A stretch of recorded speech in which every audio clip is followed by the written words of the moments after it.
Here's Jen Psaki from yesterday, again, arguing with Fox News' Peter Doocy that, it's the Republicans actually arguing to defund the police. Check this out. I think the president believes that we shouldn't allow access to guns to those criminals who are currently illegally buying them from some dealers across the country. And part of his announcement is taking steps to do exactly that. But part of his announcement is also ensuring there's specific guidance to communities across the country to ensure that they have funding to get more community police around the country, something that was supported by the American Jobs Plan that was voted into law by Democrats just a couple of months ago. Some might say that the other party was for defunding the police. I'll let others say that, but that's a piece. Here we go. I mean, the stupid with this one is legendary.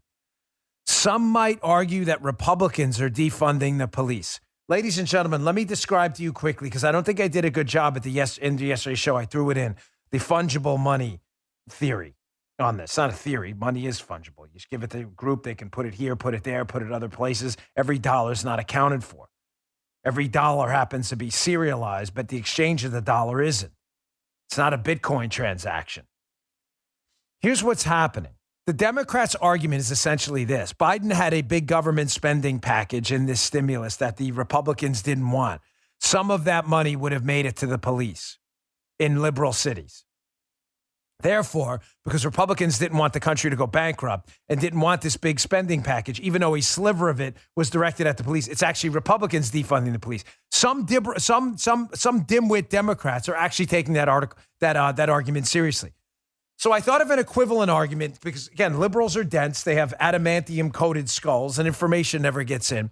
I thought about how to ground this for you. That's like saying because Republicans object to a $1 trillion bill to fund a paperclip museum in Missouri. $1 trillion. This is a very important thing. And yet 100,000 of that is going to go to the police department in Missouri, that by objecting to the paperclip museum bill, that the Republicans are in fact defunding the police. Don't laugh. That's the exact same argument Jen Psaki, the redheaded propagandist there, that's the exact same argument she's using. Because Republicans objected to a grotesquely large, unnecessary stimulus bill that will bankrupt the United States, although a sliver of it would have been directed at police departments, that it's Republicans who were in fact defunding the police. If you fall for that, I'm really sorry. You should seriously seek some professional mental health expertise and a professional intervention immediately for your psychosis. It's one of the single dumbest arguments I've ever heard in the history of dumb liberal arguments, and that's saying a lot. Now, let's eviscerate this stupidity before the infection grows. Republicans are arguing to defund the police. I can't believe we're even having this conversation. Hat tip Washington Free Beacon. This is a great supercut. Here's a supercut when Bernie Sanders tried to make the same argument, by the way, that, nobody's arguing to defund the police on the Democratic side. Really?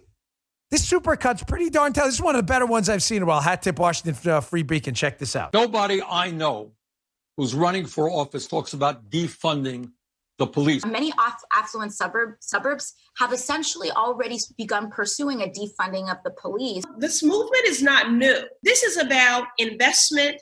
I really consider it a refund. Defunding police means defunding police. We need to truly cut $1 billion in NYPD spending. We have this super aggressive police department. So yes, defund your butts. Not only do we need to disinvest, but we need to completely dismantle the Minneapolis Police Department. 2 House Democrats unveiling a bill. It would take away federal resources from police departments across the nation. The Breathe Act is bold.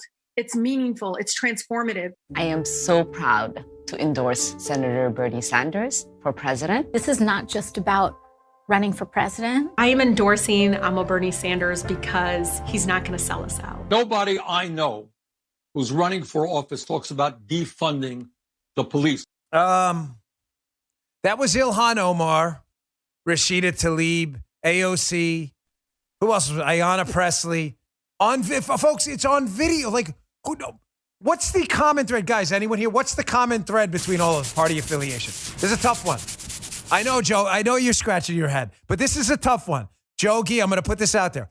What is the common partisan thread, are they Republican or Democrat, between AOC, Ayanna Pressley, Ilhan Omar, Rashida Tlaib, and others? what party they think about it. It's going to take a minute. Joe, what do you think? I want to say Democrat. You want to say Democrat because you'd be right. Guy, are you okay with that? Joe says Democrat.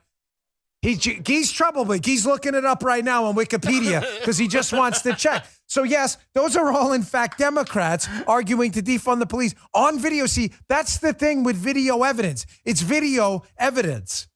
None of those are Republicans. There is not a single credible Republican anywhere in the United States in any major elected office that has argued for defunding the police. Yet, the examples of Democrats arguing to defund the police are everywhere. You need more? Of course you need more. I'm always here to produce the receipts.